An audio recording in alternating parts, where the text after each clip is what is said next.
Hey everybody, what is going on? I hope you guys are all doing well, and welcome to another tutorial video. In this video, I'm going to be explaining to you guys how you can add your own widgets onto your Squarespace site, so let's get right into it. For this, we're going to be using HTML-based widgets, which you can very easily use to embed onto your site, and let me show you how that is done. To embed things on your site, you're going to go ahead and click on Edit on your editor, and edit whichever page you want. In this case, I'll edit this one.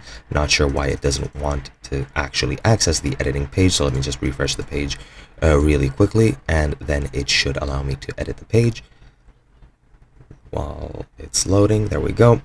And once you click edit, it should open up the editor like so, finally. And once you do that, then you need to go ahead and add a section wherever you want. Click add a blank section, or whichever type of section you would like. Go click add a block and click embed, and then double click on this, go to code snippet, embed data, and here you can add the HTML code. Now, I've found this widget, which is sort of a calendar widget on Elf site. You can use it however you would like.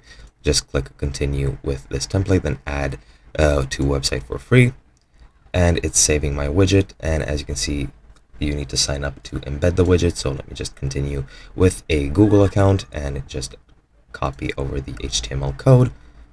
So just wait for that, continue, sign into everything, and once that's done, it's gonna give me the HTML code most likely, and there we go. And now you can publish that wherever you would like.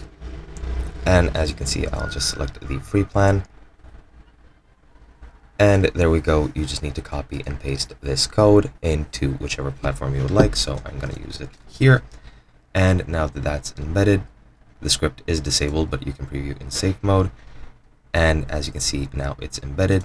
I'll just exit the safe preview, and as you can see, this block contains embedded scripts. Scripts are disabled while you're logged in and editing your site, but as soon as you log out and publish your site, that widget will be available here on your site. And that's basically it. I hope you guys enjoyed, and I'll be seeing you guys in another video.